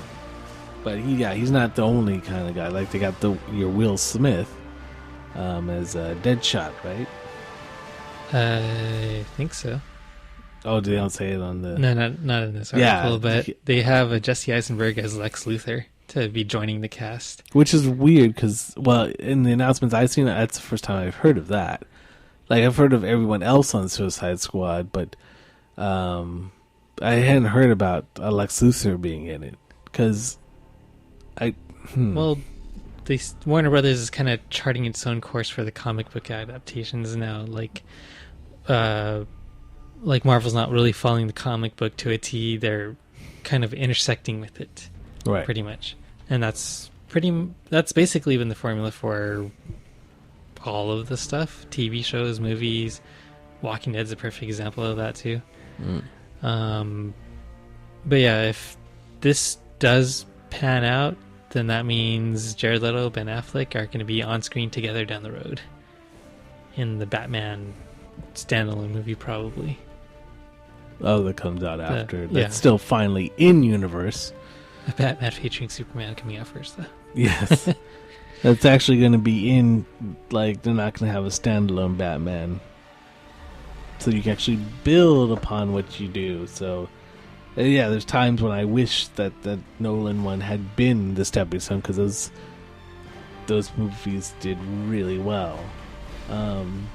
And would have felt like a really good platform in order to start universe building for DC, if you wanted to start introducing other characters. But then again, it always felt like those Dark Knight ones tried to be more grounded, even though you still have a billionaire. Because they have David Ayer leading the project for this one, and they're hoping that because a lot of the A-list actors like working with him, that he'll have that pull to bring more of the talent, the big name talent, the heavy hitters, to come into the movie and kind of help it along.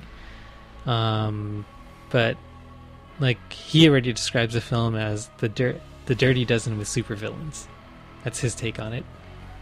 So yeah, I guess pretty it's valid. Gritty, hard hitting. Which is interesting because they kind of, in the TV show, they've introduced the Suicide Squad already. Spoilers. But there is a Suicide Squad that they're using in Arrow. So, it really is looking like, even though they've already said they're going to separate them, but you're basically going to have the same team, two different versions anyways, earlier than... Because is the Green Arrow getting his own movie, or is he just going to be in the Justice League movie? I think he's just going to be in the Justice League movie so far. Yeah. So you're going to have some other guy just randomly, not the one you would have seen in the TV series, but a new one kind of thing. Although it makes me think, like, DC's dropping the ball on this by not really incorporating their shows and their movies together, but Marvel's doing a marvelous job. Yeah, I see what you did there. Totally worth it. Of blending their movie and their show. And they only have one show. Well, soon they will have two, I think. Agent Carter. Right, which is also a spin-off of Agents of S.H.I.E.L.D., which is kind of the bridge between the movies now. It's becoming the bridge between, like, even the Thor, they made reference to Thor, because I think he destroys a building or something during the final fight, and they're there collecting stuff from that building. They kind of make a passing comment about it, but I've heard that Agents of S.H.I.E.L.D. is going to run...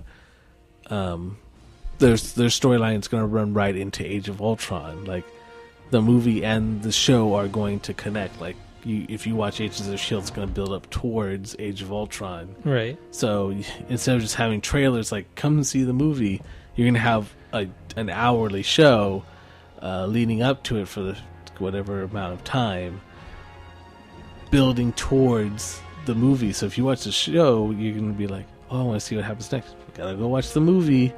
We've just laid the groundwork with the show, and now the movie, boom, and it's probably got even better ratings, which the DC TV shows have been doing really well, or at least I think personally. So they could easily have, if they could just somehow get together with the movies, they could have something really powerful. Because they got 2 shows to, well, what will be 2 shows eventually, but they've got 2 separate characters. They just kind of have taken, well, Flash just started, but Arrow has taken the nice slow approach, built up its audience, and now you can just move that audience to the movies and like, this one you like here, he's going to be in a movie. Go see the movie kind of thing. Would have made sense, but, It still bothers me. I'm like, why wouldn't you? Because they are so good. It saves you the time of doing an origin story, because in case of Arrow, you saw like a whole season worth of it, it felt like. So they've already handled it. You've got only a finite amount of time to tell a good story. And usually the origin parts, especially for something that's more common, I guess, takes up a bunch of time when you can't use for other interesting story plots because you're trying to rehash or retell how they came to be. And they still do it for ones that everybody knows how they came from. Still get a Superman origin. Yeah. Why do you need a Superman origin at this point? I think even people in foreign countries know Superman's origin story. You could do just a quick synopsis and you'd still get the point of, you just need to get him to Earth. Right. Done.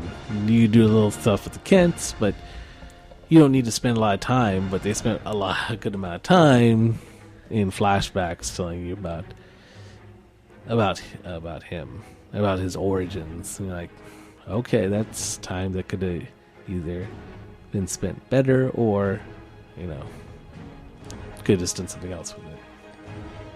Yeah. I think it's just a lack of overall vision, pretty much. I agree. Like Marvel, they phase 3, phase 4, and like way down the road and everything, right? Yeah, they're just moving ahead. They know where they need to be, and they're just kind of putting the pieces together as they go. Like for Doctor Strange, that announcement, Benedict Cumberbatch confirmed to play that role, Sherlock Holmes, which I think is going to be awesome. I don't know too much about Strange, but he is the Sorcerer Supreme. Yes, that's all you need. Yes, indeed. No, it follows the story of neurosurgeon Dr. Stephen Strange, who after a horrific car accident discovers a hidden world of magic and alternate dimensions to become the Sorcerer Supreme. Now that's when, so this is kind of a pretty big step for Marvel in general, because now you're introducing the magic element. Right. They kind of touched upon that with like mythological stuff with Thor. Right, mythological, superpowered, or like technological has been the focus. Would the Infinity Stones count as magic in that world, do you think? Or kind I think it's more like a cosmic power kind of thing, like just a superhero power, like kind of thing. That's how I saw it. Like not really a magic kind of thing. Whereas Strange is very. That's actually his powers are all magical based. So it. I think was DC's version of that was Dr. Fate. Was he like the direct? I don't know. Although that does kind of lend itself. Like if you read a little deeper, maybe they're like, they got this character. We need our own kind of character like that. I could totally see that. I don't know if it's true, but I could totally see that. I lost that link I had where it was like a fan art of DC characters paired up with their Marvel counterparts. Like someone just drew them together, standing side by side, and like, oh, that's cool. Forgot to bookmark it. Oh, of course. Like, I'll find it eventually. And then I'll print it out and have like little framed pictures all over the house. But yeah, for the Doctor Strange character, I mean, it makes sense that they cast Benedict Cumberbatch as the one, and I mean, he's an actor who's able to reach kind of both ends of being like have that depth and sincerity to him, and kind of be that deeper, kind of more, I guess, magical, mysterious character. Almost like a mythological.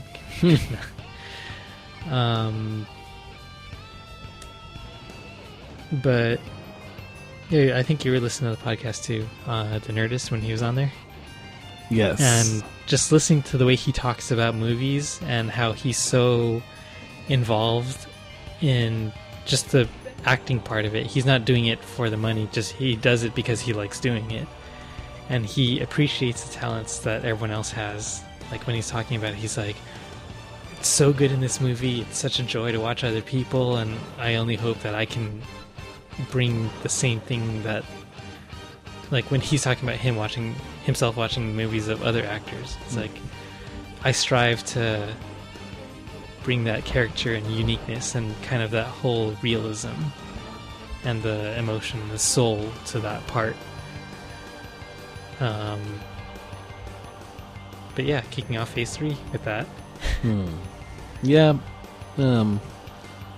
Although I'm still just waiting for obviously Age of Ultron to see where it's headed, see where the puck's going, kind of thing. But I'm pretty sure, I almost beyond a shadow of a doubt, that it's going to be awesome. Right. So that's kind of not, I guess, the best benchmark on how well they're doing.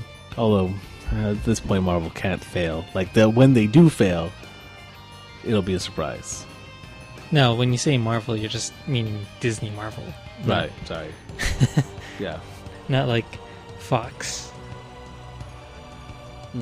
who has part of Marvel.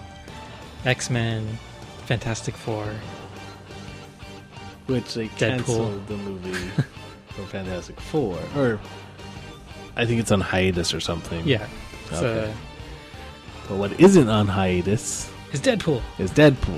Deadpool. Which has become very popular. Like, I guess I'm part of that group too. Yeah. But not based on anything. I think we might have talked about this. Like, he became popular because of cosplayers kind of thing. I think because of Reddit too. Reddit because of Reddit was talking about the character, or just in general, like just showcasing him in pop culture, like all the animated GIFs and everything of like classic Deadpool, and they show a link of someone cosplaying as him doing weird stuff like pairing. Exactly, that's what I mean. The cosplaying part, yeah, is kind of what everyone is tapped into, like, and then you're building off of that. But the character itself, just from straight comics, like the Marvel Now, the new ones that came out, I've been collecting those, and I've loved it. I ain't even sure where my joy of seeing Deadpool came from, but maybe it must have been from the internet at some point. Like, what's this Deadpool thing? And then I became a fan then, but he doesn't have any movies beforehand. He doesn't appear in any other movies. I don't know if he's in any of the animated stuff, but they don't really focus on him, or never did. He's in the comics, I know. Yeah, he's in the comics, but like he's not obscure anymore. But he's not. They never made anything for him. Was he in the animated one? Animated Spiderman? I'm not sure, actually. That's why I was wondering, because it's a little bit out of my purview. But I wouldn't be surprised if he was, because of the type of character he is. Because he can be.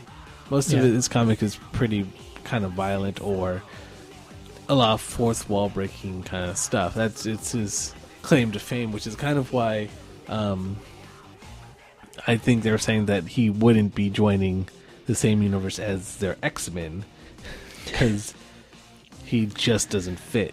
He doesn't fit in anything other than his own movie kind of thing. Yeah. Like they threw his character before he becomes Deadpool, when he's Wade Wilson, the original kind of before the Powers kind of character in Wolverine Origins. Yeah, someone at Fox dropped the ball on that.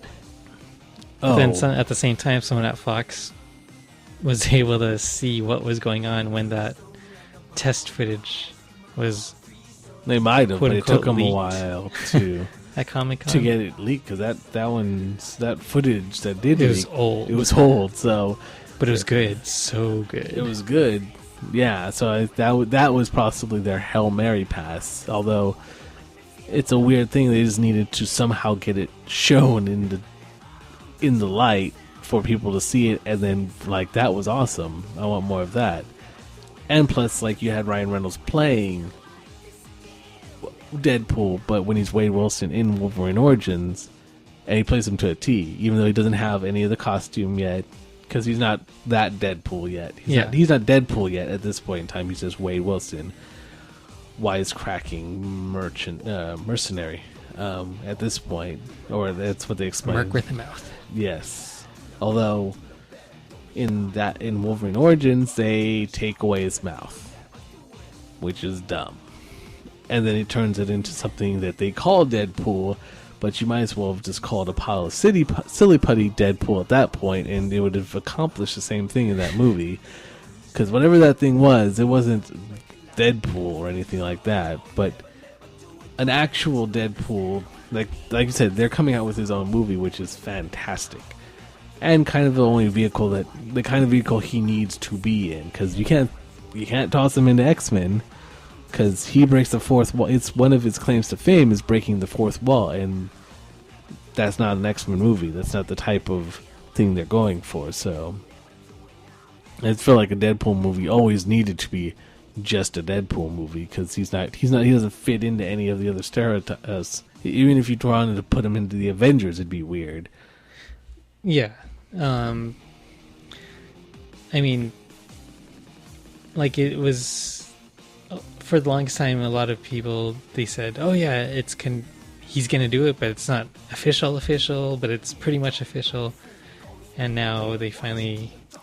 Well, he's been trying to pimp that thing ever since, for the longest time. I think even since Origins came out, he's been pimping himself to play Deadpool and the script for it and everything. He's been number one cheerleader. Yeah, but now the deal's closed, and he's come back to center stage to be Wade Wilson / Deadpool. Which is awesome. And why the Fantastic Four is on hiatus is because Deadpool has a 2016 release date, which is pretty quick for something that they just approved back in September. Yeah. To, but I guess, get the process going. It sounds like film, post-production. At least the script has been ready to go for a while, so maybe there's been movements before or something. Unless they changed that too, maybe. But it is a short window to pull it all together. It looks like they wrote the script back in 2010. They had Rhett Reese and Paul Wernick, signed by Fox, write the script back in 2010. Yeah, so it has been a while. Yeah. They've just been kind of sitting on it till the right time, till all the cosplayers came out. They've been developing the project for years. Test footage was leaked, and then the incredibly positive reception and reaction to the leaked test footage at Comic-Con this past. Unquote. Leaked footage. Leaked. I mean, I guess it does feel that way, because, if you wanted to just put it out, you could have just put it out. And it's been just sitting somewhere for the longest time, so I guess leaked is a good way of getting it out there. Even though you've been sitting on it forever, you could have just said, how about this kind of thing? And then, but then again, it's weird, because at that time it might not have caught on. So maybe it's a hidden blessing that it didn't get leaked or any kind of thing until now, when there is an interesting spike in the popularity already, naturally. Just so I think the most interesting part about this is they've got everything planned out. They're set to begin production in March, and Fox is going to produce the film alongside Marvel Studios. You can pick your jaw up off the ground now. Huh. This is the Deadpool movie? Yes. So they'll be releasing X-Men Apocalypse just a few months after that, because it's going to release in the US and UK on February 12th, 2016. Now that one's just Fox. The greatest Valentine weekend at the multiplex ever. If you're a nerd, otherwise you're just It's like I had this romantic movie. Yeah, exactly. It'd be Black Valentine's Day. It's like if you're not a nerd but you're dating one, it's like we got to go see this. Yeah, so they're basically wondering if, at this point, they're saying it's going to be interesting if they position Deadpool within the same shared universe or start from scratch. I'm feeling start from scratch. They got to start from scratch. I mean, with maybe a window or kind of like a gateway to kind of work its way into the universe at some point. But I'm not gonna lie, it would be very entertaining to see him like in with the Avengers or something, just messing with people, just messing with things. But it would just be so weird, kind of thing, because then it'd be like really surreal, because he'd be breaking fourth wall. And then, like, looking at the screen and stuff, and just like, this is cool, but I don't know. It's a Zach Marshall moment. Yeah, it's a serious movie. Come on. These superheroes behind you, this team, they're really into this kind of thing, and he's like cracking wise and classic Deadpool kind of thing. Although, because I read an article about it, when I thought about it, I'm like, yeah. He doesn't really fit into any of these movies, and even if you shoehorned him in, then you'd have to lose all the good bits that you could have with him. Yeah, because it kind of goes back also to the PG-13 versus R. Like a lot of people are like R or nothing, like R, rated R, or why even bother? Because PG-13, the audience pool between PG-13 and R is vastly different. Yeah. And that's a lot of money you're leaving on the table just because you want to go for that R too. So yeah. Studio's not in a hurry to go for that hard R or soft R or whatever, because that's a lot of money, and Deadpool is popular across the board when it comes to ages. Right. So you want to bring them in, but they're making the point that, there's so many people that are saying like R or nothing, because it can be a violent character. Like there's moments where it's pretty gory and stuff like that, and he swears a lot, just offhand and such. Damn it. So I could see why you'd want it to be R, but someone was saying, yeah, but actually the PG-13 would be fine. They make their money, they're happy.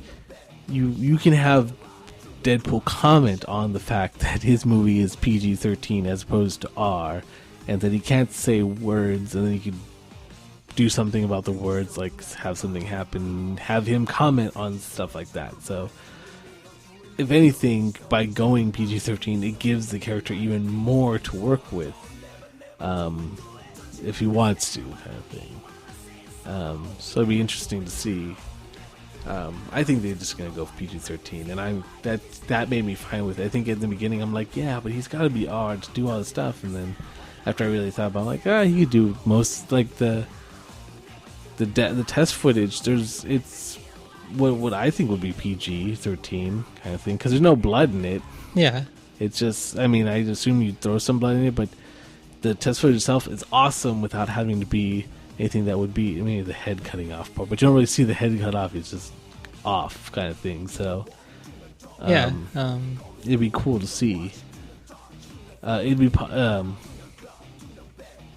be able to, I think you could get away with, the test footage prove that you don't have to be super gory over the top to I think basically the general consensus was, when everyone saw the test footage, was this, but a movie.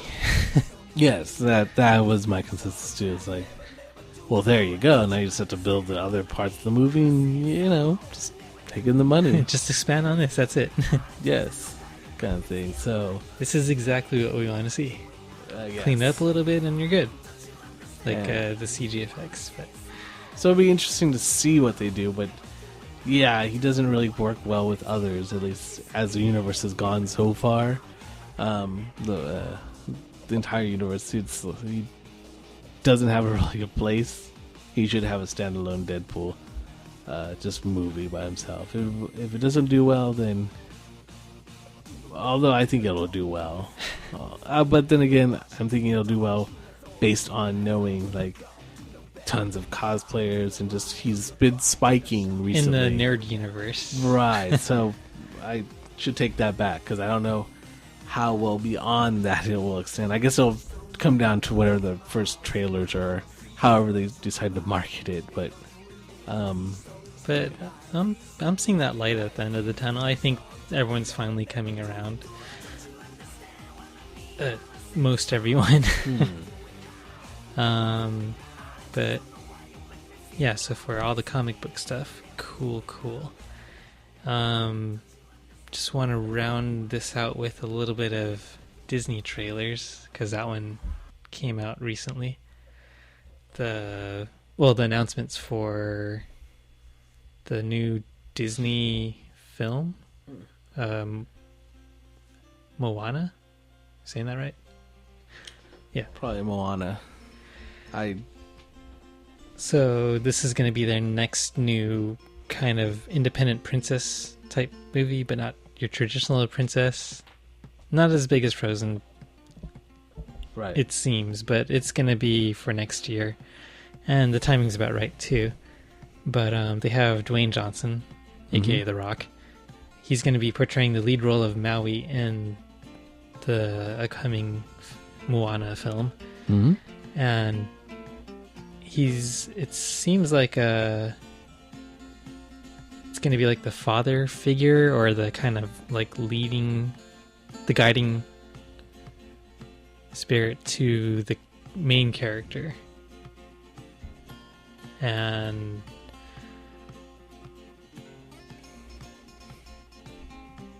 I think this is a princess that will kind of appeal more to trying to encompass more of the other Pacific Islanders and races and creeds, and just kind of as a general. Like, they've hit pretty much almost every other race or ethnicity, for the most part. Almost. Which one's the Hispanic princess? Or Latino, or whatever Princess you Sophia? But that one's more on... That's not a movie. That's Disney Channel.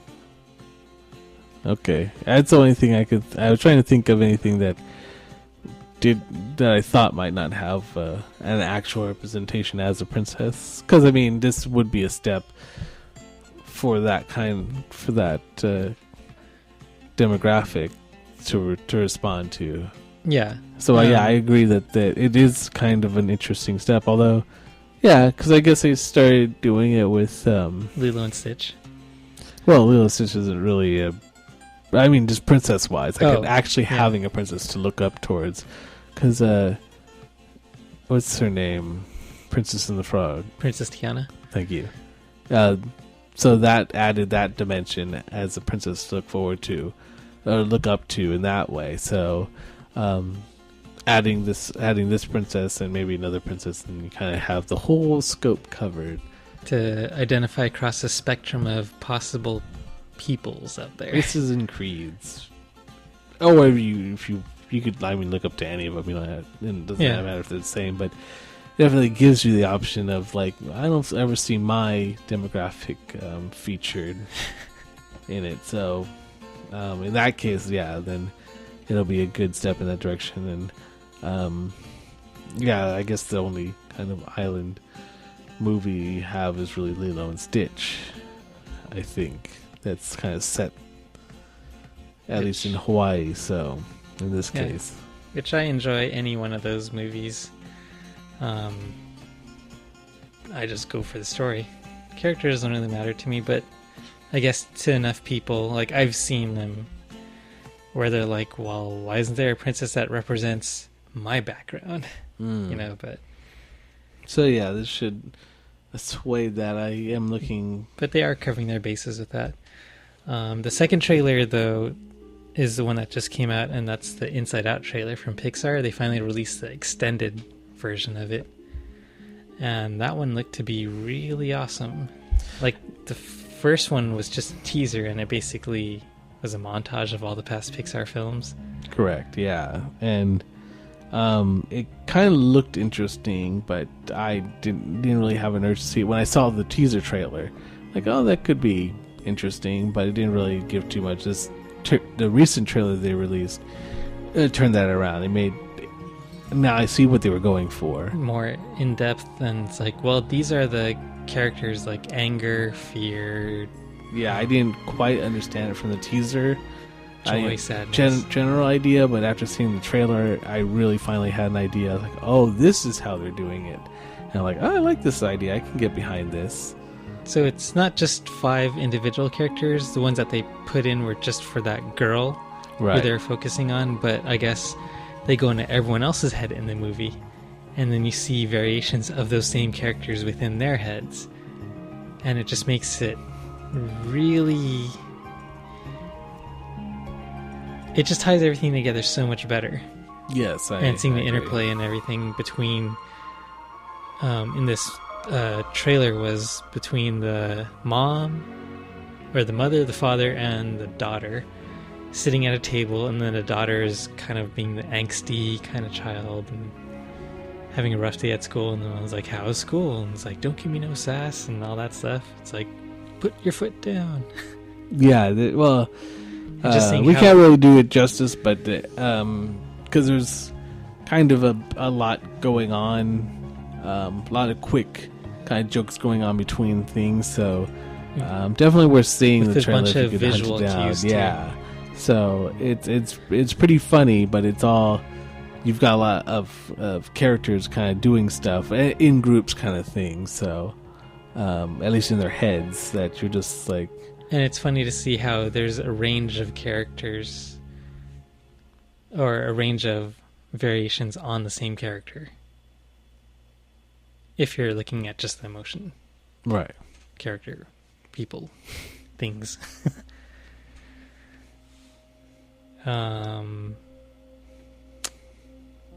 So I think that covers it for tonight's podcast.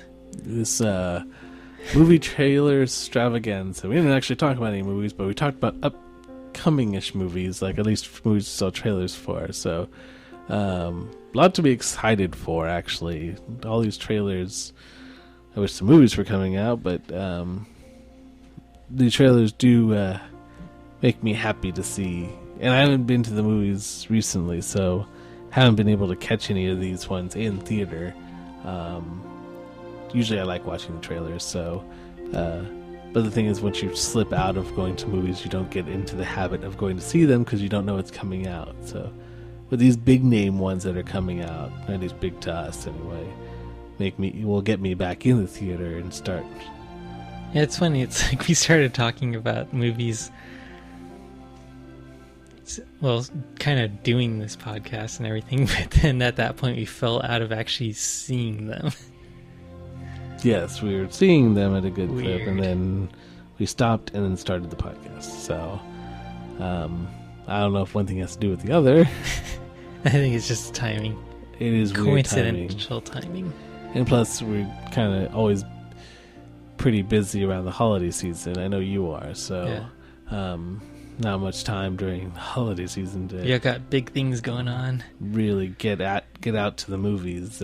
So maybe, if not this holidays, month, next month, you'd be able to get back and maybe we'll see more movies and hear back about them. New Year's resolution. Yeah. Watch more movies. Yeah. Watch a movie. For 2015, watch a movie. Well, I've been doing better. Everyone else has kind of been moving down since I'm usually the one who doesn't watch the movies. Right, you're catching up with us by pure default because we don't watch anything anymore. We have to times like, did you watch it? Nope, but I wasn't going to. Yeah, kind of like that. I'm probably going to... I wanted to see Mockingjay, never got around to it. I want to see The Hobbit. It's the last part, I think, this time. So when's that coming out? 17th, I think. Oh, this month? Yeah, it's coming out this month. So it's finally going to be over. Finally. Sure, they're going to make another trilogy out of something. What was it? Silmarillion or whatever it's called. It's basically a history book of Middle Earth kind of thing. From what I've gathered, it's only for the hardest of hardcore Tolkien fans. Like, you us casuals need not apply for the most part, from what I hear. You can read it, but it's no Lord of the Rings, it's no Hobbit. It's more just kind of flavor for everything. Right.